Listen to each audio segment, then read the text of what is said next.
Hello, Michael Veitch here, and welcome to this, the second of our Yarra Valley Writers Festival Sunday sessions. Thanks to all those who watched last week's Grief and Other Memories, and all of you who sent such lovely messages. Thanks so much for your support.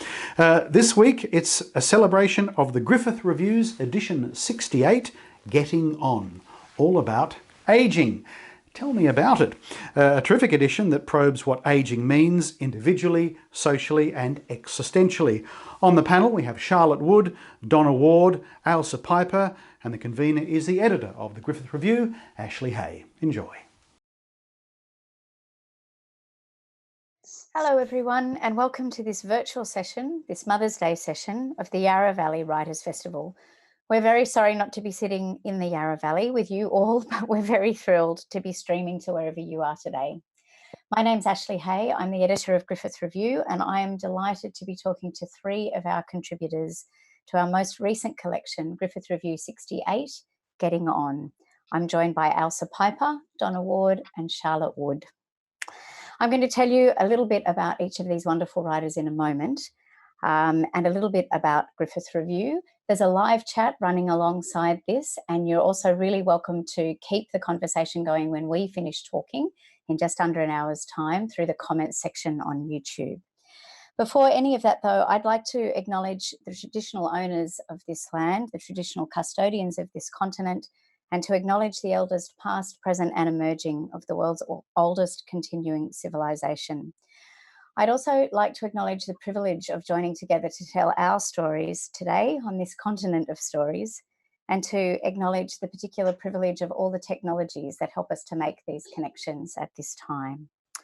So Griffith Review is a quarterly journal. We publish writing and ideas. We publish a suite of online exclusives in support of all of our editions.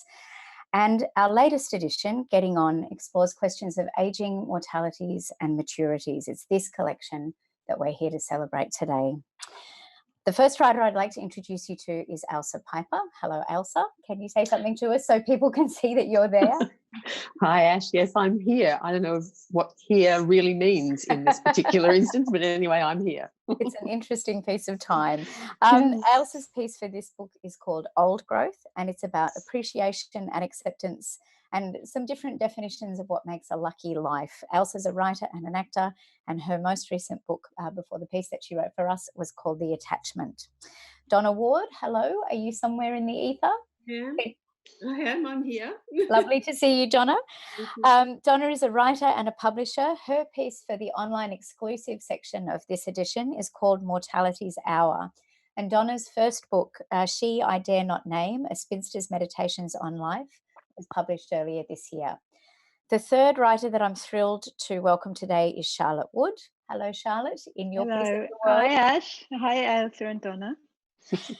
Charlotte's piece for this collection is called Experiments in the Art of Living, and it explores some of the ways we think about and talk about and imagine what we call old age.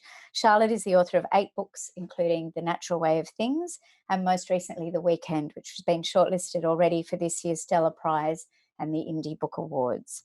Now, Charlotte, I'd like to start with you, if I could, because your piece traverses some of the thinking that you did and some of the encounters that you had while you were working on The Weekend. So The Weekend is a story of the, shall we say, the amities and the enmities of 4 friends in their 70s, Jude, Wendy, Sylvia and Adele. I know that after you finished The Natural Way of Things, you talked about wanting to write a funny book next. Can I ask what led you to not just these characters, but this particular section of their lives in terms of fertile ground for the next funny book you wanted to work on? Thanks, Ash. I wanted to write, as you said, something with a bit more joyfulness in it. Joy, that would be. And something lighter and more perhaps intimate than The Natural Way of Things, which was a very tough book to write and to read, I know. So I decided that I wanted to write about friendship and about long-term friendship, about how to sustain friendships over 40 and 50 years. So that necessarily meant that my characters would have to be older. And I think, you know, in retrospect, I came to want to sort of inquire into old age because I'd never really thought about it before. I'd never imagined the kind of person that I might be when I get older, because my parents both died young. I think I unconsciously set my life expectancy to theirs, which meant that pretty much I should be dead around now.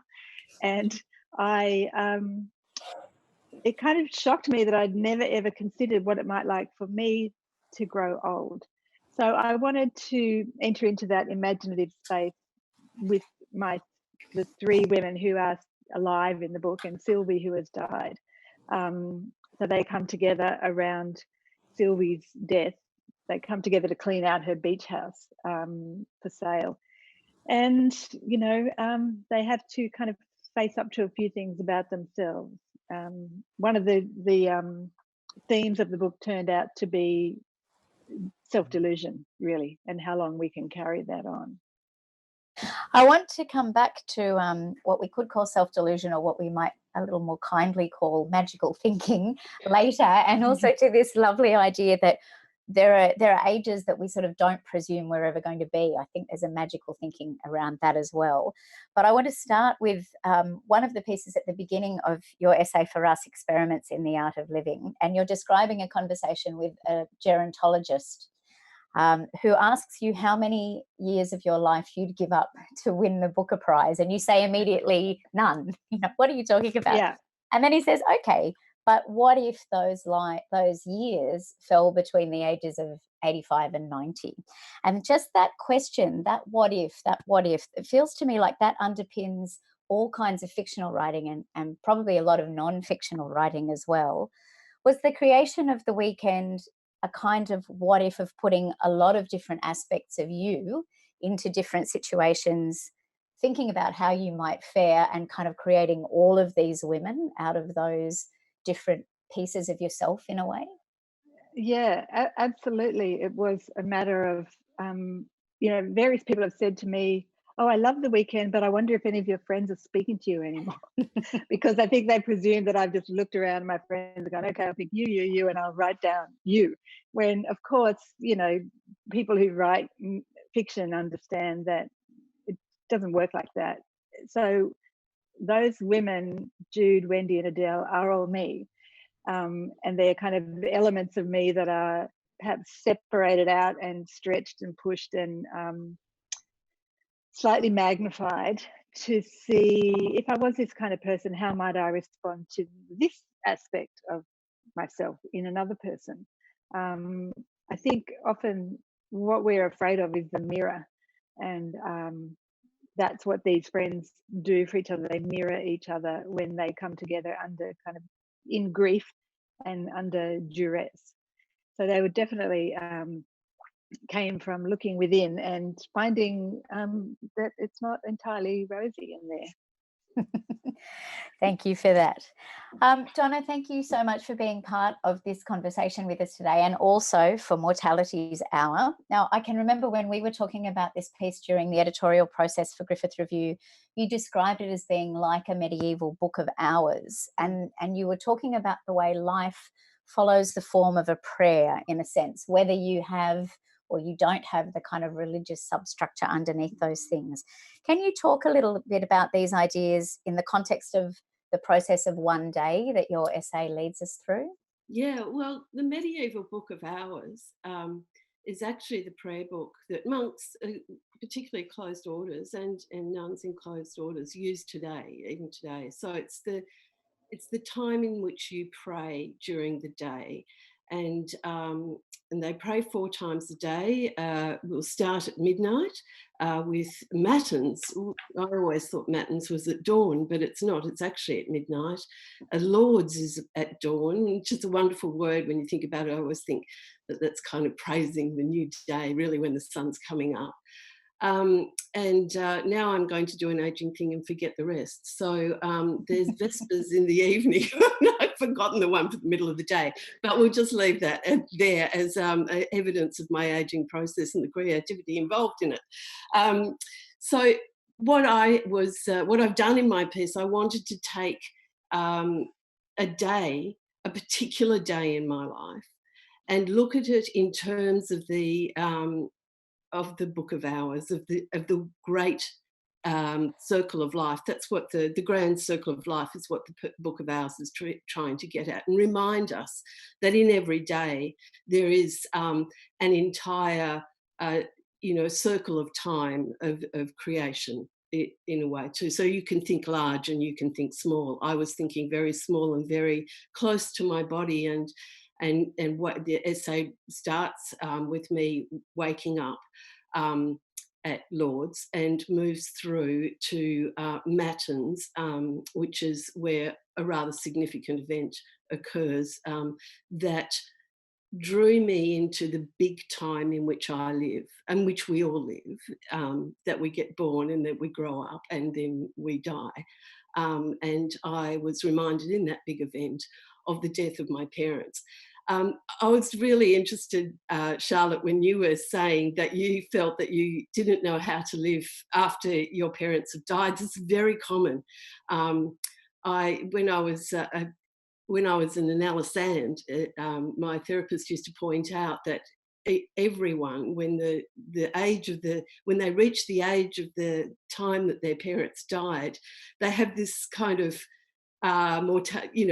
bumping into mortality and understanding that they're different. And because their parents have died, they don't have, as you've said, a real close model of how to live.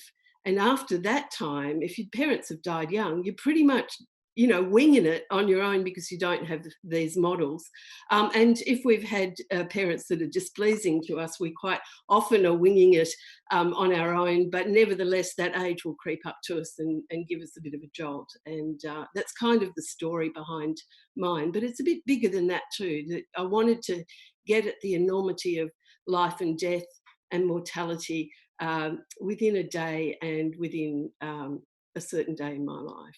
Yeah, does that really help? Does that? Absolutely. I think there's something there's a lovely sense of freedom, in a sense, isn't there, or liberation in taking that step beyond the age that's been modelled for you, Yeah. irrespective of the relationship that you have with your parents. And I think that that idea of being beyond markers is something that sort of comes into play in Ailsa's essay as well. But just before I leave you, Donna, I wanted to talk a little bit about the book that's also come out for you this year, which is called She I Dare Not Name. And the subtitle of it is A Spinster's Meditation on Life. And part of what's interesting to me in your piece and in some of the language, again, in Ailsa's essay, is the sort of exploration and reclamation of different words, of spinster. And I know you corrected me when we were talking beforehand that it's not actually spinster that applies to an older single woman. That word is crone. Yeah. Can you talk a little bit about why it was important for you to work with these words in particular and interrogate them and own them in a way? Well, can I say that I'm not sure that I've owned the word, but rather the word's owned me, and I'm getting used to that relationship. I think, we all have trouble with the word spinster because it's become such a taboo word, and since the middle of the 1600s, before then, from the 1300s to the 1600s, spinsters were seen as young, nubile, attractive partners for marriage. And in the 16th century, we start to get dictionaries, and we come to understand that the word spinster is adopted for a woman who remains single beyond a certain age. That age is never clearly defined, but in those times it was probably about 14, 15. But I came to my book as a single woman, and I left a spinster. I don't know whether that's a good thing or not, but I came to it wanting to understand the single life, and I called myself single. I understood myself as single until I realised that single's such a conglomerate of people: a single mother, a divorcee, a widow. They're all single. A not yet married person, a spinster, actually, from the original sense of the term. These women are all single, but my life, my beyond a certain age, childless and uncoupled life, had disappeared in the word single. And so I I realised that I was being claimed by the word spinster, and that was the best way of describing the life that I live. And when I use the word spinster, people recognise that immediately. If I say I'm single, they will assume that I was once married, once had children, have grown up children, am a grandmother, all of these sorts of things. But if I say I'm a spinster, they get it just immediately. And so the word's claimed to me. I'm rather liking it these days. It's always useful to have a shorthand, isn't it, to Yes. sort of cut off those assumptions and presumptions. Ailsa Piper, hello to you in your part of the world. Thank you for your beautiful essay for getting on. I'd like to stay with this idea of definitions just for a little while and talk to you about one particular section of your book, which is about widows. And I have to say, you've changed my sense of people who swim in black bathers forever. This is another word that comes with a particular sort of freight or a kind of set of presumptions. Can you talk to us about how it works in your story and what work it allows you to do, in a sense, in this essay? Yeah, thanks, Ash. It's it's a word that I have a particular thing, which is also, I suppose, part of the essay, that I actually like to go to the hard word, and I quite like it. I mean, that must say something about me. I like saying I'm old, and when I was first widowed, I went very quickly to claiming the word, and people would say, "Don't say you're a widow, don't say you're a widow." And I'm not even sure what that's about. It's a kind of perverse insistence on the truth, I think, or trying to find the truth, because God knows what the truth is. But, language is very interesting. I think it tells us what we're prepared to live with. And I'm fascinated because I realised, in looking back at my essay, which was only written a short time ago, almost the last sentence of it, I wrote, "We can't grow in isolation." Now, that refers to something at the beginning of my essay. But back then, isolation didn't mean what it means now. So, even in the space of 6 months, our engagement with a single word like isolation has changed entirely. So, of course, over time, as Donna says, our engagement with any word, any idea has to change. And that seems to me growth. Whether growth is in the right direction, of course, none of us can know. But, old and widow are rings in the tree that is me. And I've come to think of aging as this kind of, the best metaphor for me, the most useful metaphor is old like a tree, because I've still got the sapling of the young girl who wanted to go and have a weekend in a motel inside me. I've still got the 20-something-year-old who rebelled against her father. So, I think that there's something about those words that, whether it be teenager or whether it be toddler, that we have a changing relationship with them as we grow, just as we have a changing relationship with friends. And sometimes, those relationships end, and that can be quite hard to cut a word out of your vocabulary. When you, as Charlotte wrote about in The Weekend, if a friendship looks like ending, that's a bit like cutting out a kind of a book or a word, So language and emotional states feel quite closely linked for me. I think there's a beautiful sense in your essay, in Charlotte's essay, in a number of pieces in this collection and in the book and online, of this kind of continual growing or changing as time passes. Thinking about the idea of aging in a purely biological sense, it's sort of the thing that is happening to living things all the time as they fulfill that curve of their life. But aging as a process of accretion and of realization and of epiphany, in a sense. Who do you have in your world, Ailsa, who's provided you as a kind of exemplar of that way of being in this space and in yourself, in a way? Well, sadly, I don't have her physically anymore, but I had a glorious woman called Ida.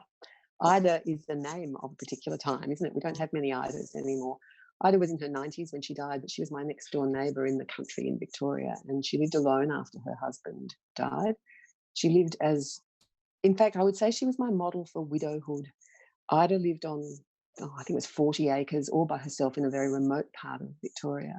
And you'd sometimes come across her having a squat out in the bush because she couldn't be bothered walking back to the loo. But she tended to a big blueberry patch. She tended to her mind. She went off and did courses. She lived with solitude in a really, really intense way. And she lived with nature. And I think for me, nature is more and more where I find the only wisdom that's worth hanging on to in a way.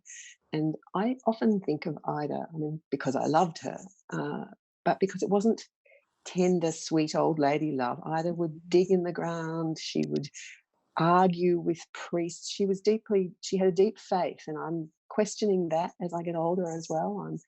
I think there's something about getting older that makes you want to go to the eternal writings, not to the sort of things that come and go.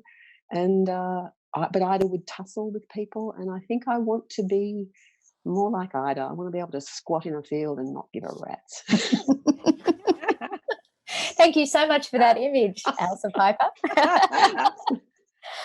Charlotte, can I come back to you now? Your piece opens with this young researcher looking terrified by the work that you're doing, thinking about this. Well, I think, yes, I think she was actually looking at my face and very intently. She said, I was just 50 then, I think, and she came up to me and said, "Oh, so you're writing about aging, aren't you?" And I said, "Yeah." And she sort of looked at me very intently for a minute, and then she just said, "I'm terrified of aging." And I felt like saying, maybe you'll have better luck than this. I'm sorry, but it was sort of, I found it kind of very touching, that she was so frightened and able to say that she was so frightened of aging. And I didn't know her well enough to go into, well, what is it that you are afraid of about aging? Because I think it is that thing that quite a lot of us just go, "Oh, I'm terrified of it, so therefore I'm looking away and I'm never going to think about it or consider it." But I started thinking about, well, what is it that we're afraid of? What is so frightening about getting old? And then, it becomes interesting when you start looking into that, of what are the things that you're frightened of.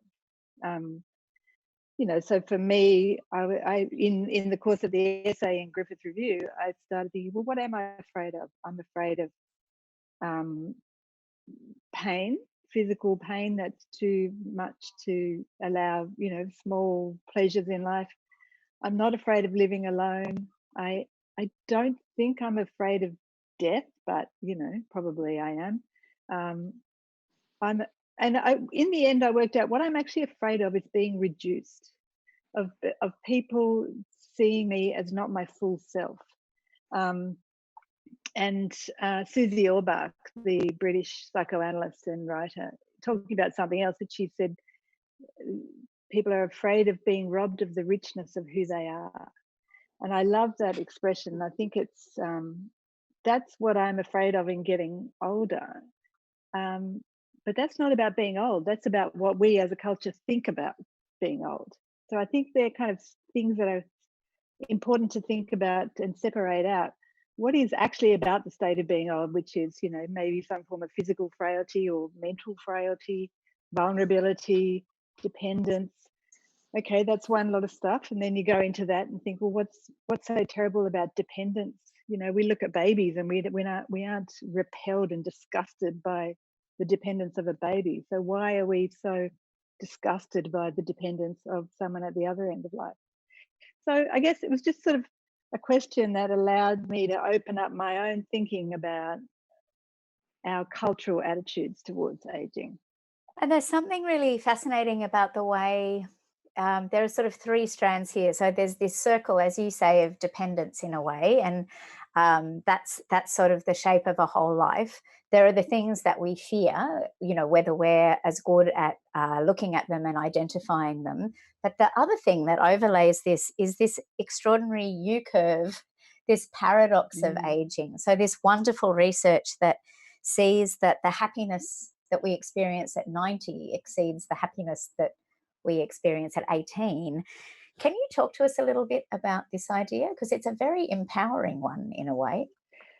Yeah, well, apparently, there've been lots of studies to show this thing called the paradox of age, which is even itself kind of slightly insulting. It's like, it's so amazing. How could we possibly think of aging as involving happiness, But anyway, that's what it's called. And So these studies show that, from childhood onwards, you start to get less happy until around your mid-50s, and then there's this sharp uptick and you get happier from there. Now, obviously, major generalization, major, depending on your life circumstances. If you're living in a, slum in India, probably not a lot of chance for the autonomy and stuff that creates happiness. But, I think one thing that maybe we can start to embrace as we get older is that idea that psychologists tell us that it's not what happens to you, it's the meaning you make of what happens that is the important thing. So the U curve of happiness is just something to acknowledge that this is a well documented, there's evidence to show that happiness can grow exponentially as you get older. And I've certainly found that in my own life. We tend to think of youth as this blessed time of happiness and vibrance and physical flourishing. And, I was quite miserable when I was young for a whole lot of reasons. And I'm way, way happier now, and healthier and stronger and fitter and wealthier, and had more expertise and all of that than when I was 30, let alone when I was 18.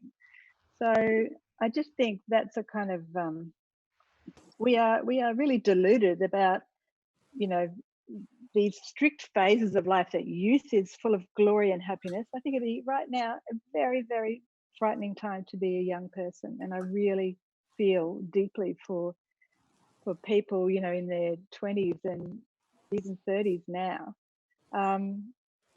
So that's just something to think about. The whole of life involves loss, cycles of loss and renewal and change, and discovery. So why do we hive off old age as this sort of blank void of misery, when it's actually there should be possibility for it to be as interesting as any other phase of life.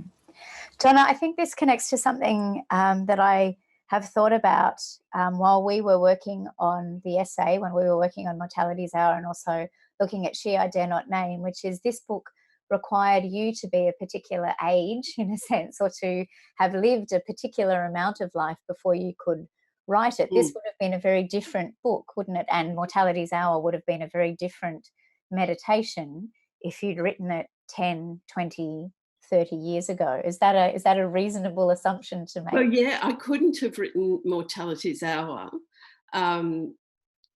any sooner than when I wrote it, to be honest. Because it was about confronting myself in the mirror, and how I looked, and actually looking at myself. Part of the essay talks about preparing for a photo shoot, which I'm getting much more used to now, but that was one of my first, and it was terribly daunting because I had a fairly fixed image of how I was from a photo shoot that happened in my 50s, and I hadn't realised that 15 years can really change the quality of your skin and just the look of your eyes and all sorts of things. So I was coming to terms with myself in that essay. The book I did try to write when I was 40. Because that was when I was really in process of coming to terms with the fact that my life was going to be far different to the life that I had almost unconsciously assumed I would have. And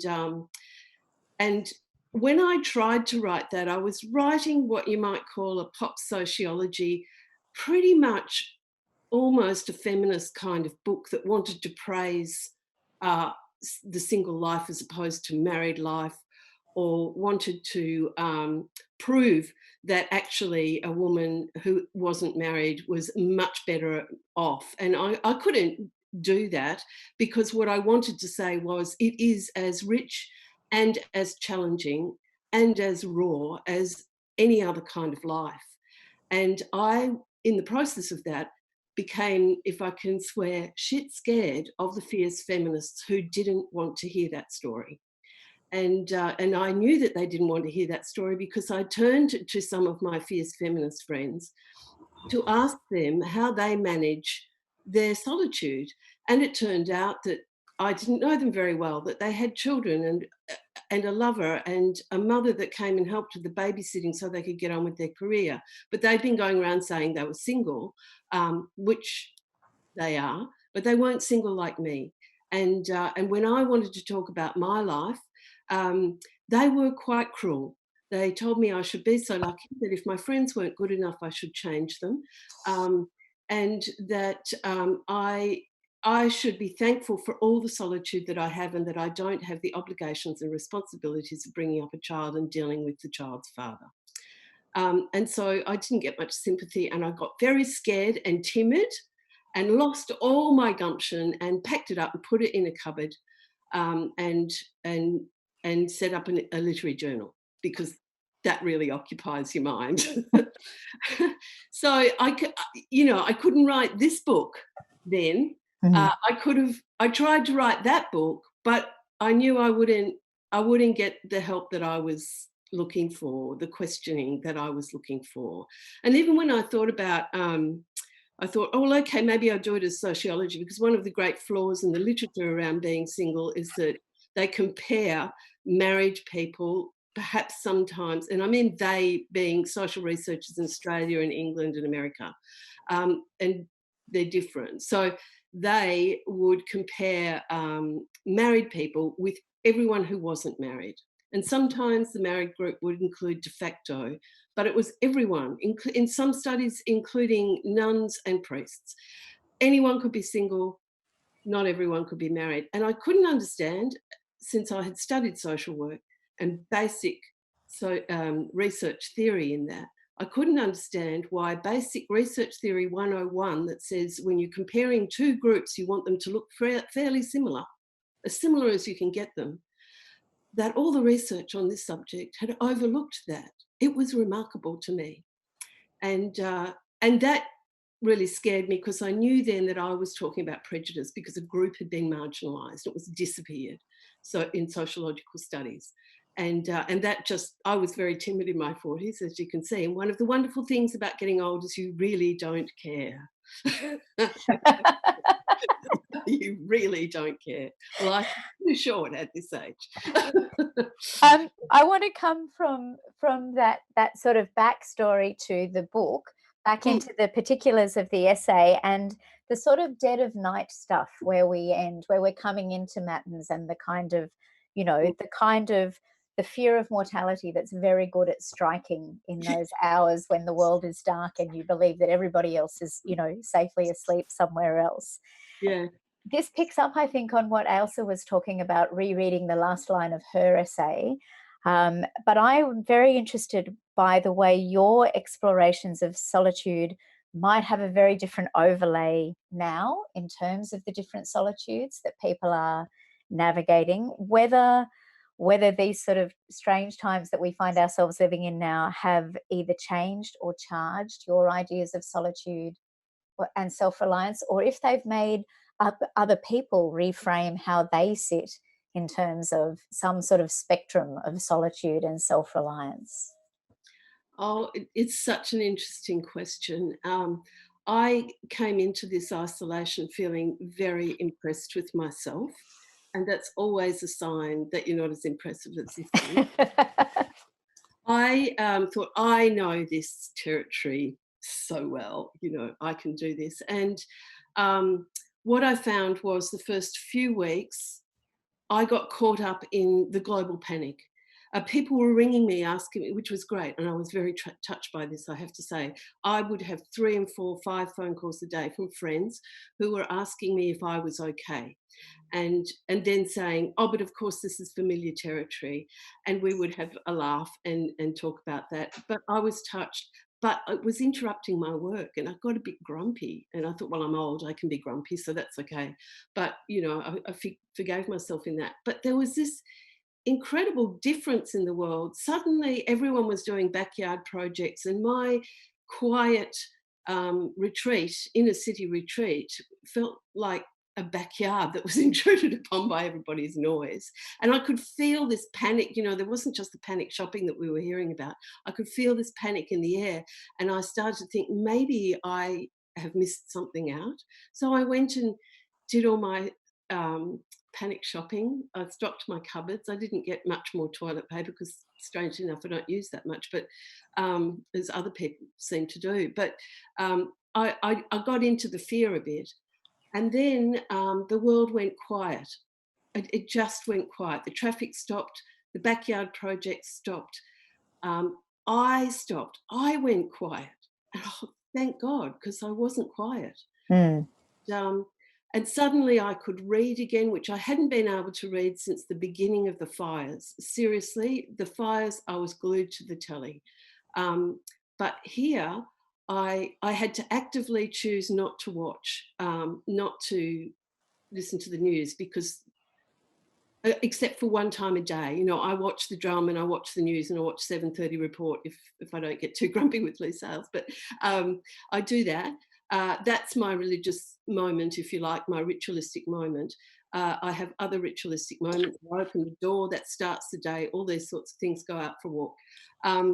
But I really found that I could be quiet, and I felt like I was suddenly in a world where people were being quiet and being in their homes, and they were talking about the books they were reading, and they were talking about the cakes they were making, and they were talking about the bread they were making, and how difficult it was to homeschool. And I thanked God that I wasn't doing that, and how difficult it was if your relationship was fragile. And I thanked God that I wasn't going to be severe, you know, having to escape a domestic violence situation in this time. So they're fairly low, global kinds of ideas. And I have to say, when you ask the question, the first thing I wanted to say was, I feel like it's almost too soon to make sense of all of this. And I felt like that in those early days when it was just, you know, I was caught up in the global, the universal panic, if you like. Now I'm getting little hints of the meaning about this. It's so big. I do think it's a global readjustment in many ways. And I think those ideas of silence and quietness and watching, you know, for any of us who work in that sort of way in the first place, I think these have been really interesting times to watch the rest of the world kind of come on board, in a sense, with how those different aspects of life can function quite richly in a way. Elsa, I wanted to come back to you now, and I think it feeds off this in terms of the different ways that imagination come into play, and watching people, it speaks to what you were saying, Donna, about that sense of panic, which I think was about people having to imagine another way of being through all of this. Now, we do spend a lot of time imagining things about ourselves, how we might behave, who we might be. And I think it's important to pick up on Charlotte's point earlier that often we avoid imagining certain points too, or there are people that we've lost that mean we don't have a kind of model or an exemplar of a moment when we're going to achieve a particular age. There's a gorgeous line in your essay where you talk about exceeding your mum's age when she died. And I wanted to talk a little bit about that level of superstition or magical thinking that we put around these numbers, these sort of temporal markers that we set up for ourselves. Can you talk to us a bit about that? Yeah, well, I mean, I think my first, you know, temporal marker was actually the age of 28. For some reason, I had always told myself from very young that 28 was going to be the age. That was the thing to aspire to. And I'm suspicious. I think it came from Dolly magazine. I'm sure they said something in Dolly magazine. But anyway, I took it very seriously. And I dreamed it. You know, I dreamed that 28 would be because the age. I met and married my husband. It was all very fat years. We were together for 28 years till he died. And if I think about 28, when I reached it, there was something about it. And I don't know if I made that or if I kind of had a prescient feeling about it, you know. I don't know what that was, but that was probably the one that I really lived with for a very long time. And after being 28, I think I've held that feeling of that woman. I don't mean it was the day of my wedding or anything like that. I mean, the feeling I had at that time in my life was of agency. And when I feel most like I have agency in my own life, I don't mean relevance to others, but agency in my own life, I feel like I'm 28. And when I don't, and there's been some stuff that's happened in my life through the isolation days that have made me feel less like I have agency, I think that's when I feel pre-28. I feel adolescent and frightened. And that's when I want my mum. And my mum's not here. And the reason I say I want my mum is I think parents occupy this unique space. I never got to be a parent, and I know you are, and you've probably got something much more interesting to say about this. But there's a thing that a parent can do, which was what my father did after Pete died, which was they say, it's all right, everything will be all right. No one else can say it to you and have you believe it. But for some reason, a parent can make you believe it, even just for an instant. And there's something about that thing of everything will be all right that is part of my sadness about the way we're dealing with old people in some of the stuff around the pandemic, that the initial response had an element of, oh yeah, but it's mostly just old people who are getting it. And for me, and we've seen that beautifully played out with the grandchildren stories, actually there's stuff that old people can give that no one else can give, no one. And if I think about my 89-year-old father, he holds all manner of stories. If I think about Ida, she held all manner of things that I can never have back. And I think that's very dangerous as a culture, that we should ever think, oh, it's only old people that we're losing, because with them goes a whole kind of reassurance that a generation of little people really need through this time. So that's a very sideways answer to your question, Ash. But your dad was one of the sort of touchstones and sparks for this story, I know, because I can remember you and I having a conversation where you told me that one of the things that he held true about himself, one of the stories that he sort of lived by, was his sense of himself as having had a lucky life in the face of circumstances that nobody else would have characterized that way. Can you talk to us a little bit about, I guess, the importance of his insistence on that, in a sense? Well, if ever you want to talk about magical thinking, my dad's got it in spades. I mean, how he could turn his life into a lucky life, dear God. But anyway, he's not had luck in anything, God love him. But anyway, he's had luck in the fact that he and my mother and stepmother raised kids who know how to love. So we love him dearly, and that, I guess, is lucky. But I think it's more to do with perhaps expectations. His generation he grew up through the Depression, he grew up through a whole lot of particular things too that were quite difficult. His darling mother died in a hit and run car accident when he was just before I was born. So he had this thing of new life coming. I was the firstborn, and his mother Molly was just taken, and his childhood had been very difficult, a whole lot of stuff. But I think out of that very difficult but loving childhood, and I think that's the key, difficult, deprived, all those things, but love. There was no shortage of love in my father's upbringing till Molly died. That created something where he understood that, you could make marbles out of old bones, you could do all that stuff, and you could feel okay if you had love. And I think somewhere in him, even when he was heartbroken for the, second time when my stepmother died very young, he took up 50 cigarettes a day at that time, somehow he still held to he was lucky. And it was interesting recently when his sister-in-law died. She was the sister of my stepmother. And Max was this great force of life. And I think it was the first time, hi Dad, if you're watching this, I think it was the first time I had really seen him shaky about loss. And of course, it was someone who'd weathered the losses with him. She'd watched him deal with all that stuff. But that resilience of, growing up through hard stuff, and this generation that I'm in, and most of us below me, which is most of the world really in many ways, I think we haven't really known that kind of hardship in Australia that they knew. And so it's hard for us we've just accepted that we're lucky, like it's a given. But luck was not a given for my dad. And so to tell himself he was lucky was like the best diet he could give himself. But somehow to do that, and he still does, It is magical thinking, that. It's very magical.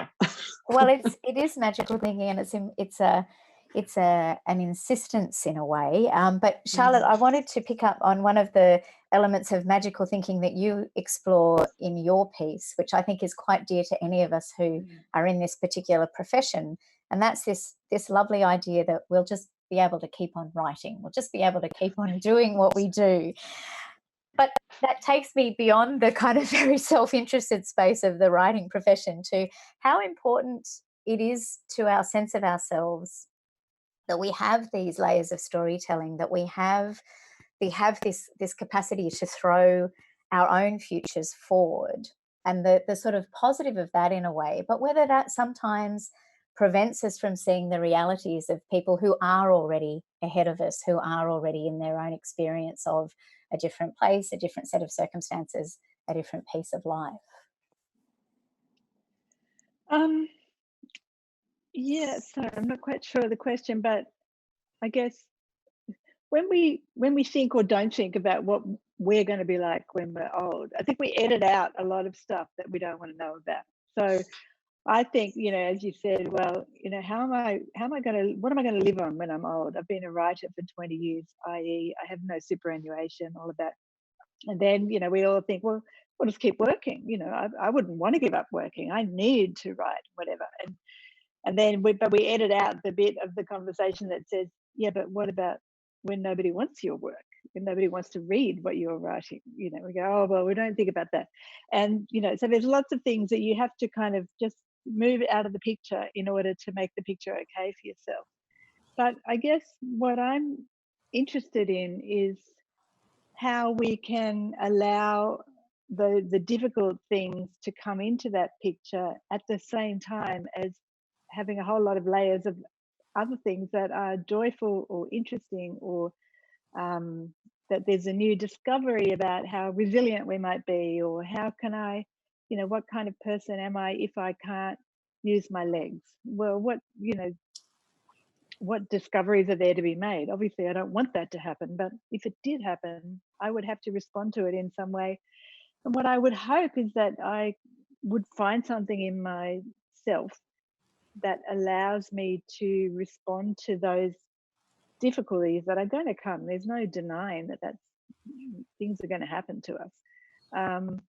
That has some more imaginative possibility, I guess. And that's why I like James Hillman, the Jungian psychologist and writer, and he talked about in his book Force of Character, the idea that maybe we can think about aging as an art form. And I just loved that notion that, well, why not? It sounds crazy, but why not think about it as an art form? And in that case, think about artists and what they do, and how thinking about making a work of art could be applied to the concept of aging. So, yeah, I would like to try and keep hold of that idea that aging is a moving, alive creature. It's not just this sort of dead zone that I think we think of it in our culture. I think those I want to say something on that, Ash. Something on that. Yes, sorry, absolutely. Just quickly. The thing about as a work of art is to keep the curiosity as we age. There's a thing that people love to say about older people. Oh, they can't do technology. I've watched my 86-year-old co-writer master having a YouTube channel recently. I've watched my 89-year-old father say, oh, okay, we can do FaceTime. He's never had a mobile phone, and we got him an old phone so he could do FaceTime. And I think it's the thing of they're curious. The ones I look to for guidance are all curious. They kind of go, oh, how does this work? And somehow they figure it out. And I think, please let me stay curious, please.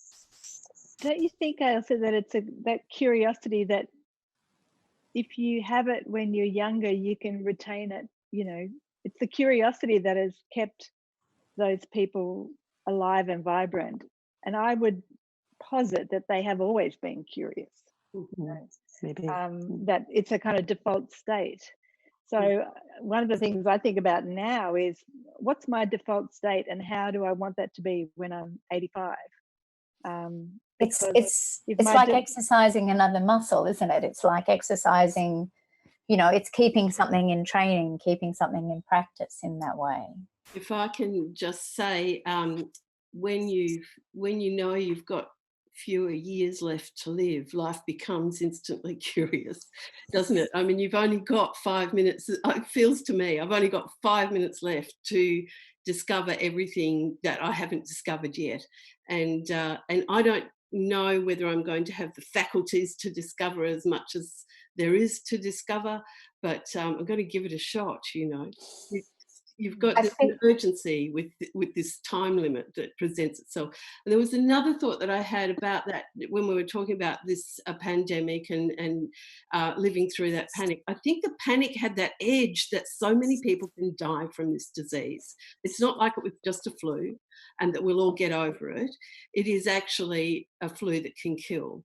And I think that added a certain edge to it. And I think that that's added a certain curiosity and openness to the idea of a different kind of life. But at first it was really scary. And I think that's what I was picking up on. I love that line, Donna, that you've just given us about only having 5 minutes left to explore things, because I'm afraid we've run out of our time in this conversation this morning. I would have liked a lot more than another 5 minutes with the three of you.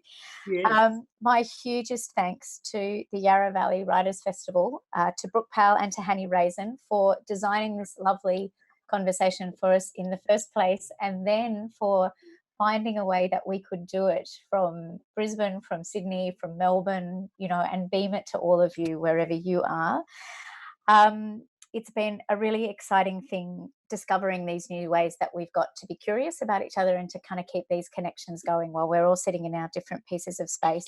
Thanks to everyone who has come to be part of the audience with us today.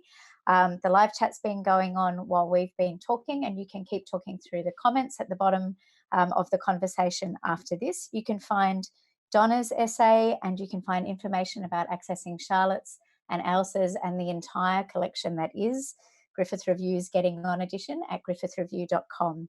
My hugest thanks, though, to the three writers, not only for trusting us with their stories in the first place, and allowing us to bring them into this kind of whole shape of this edition of Griffith Review, but also for their warmth and their conversation on this very autumnal Sunday. Thank you all.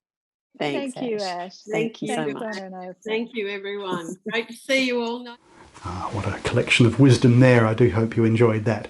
Now, stick around for next week, because we will have another Yarra Valley Writers Festival Sunday session, and do book for it, because it's going to be an absolute corker. The politics of our words, and what a panel we have for you next week. Some of Australia's finest political journalists, Rick Morton, Guy Rundle, and no less a figure than the great Kerry O'Brien himself. Yes, I kid you not. The convener for that one being Peter Wilmoth. Hope you enjoy it. See you next week. Goodbye.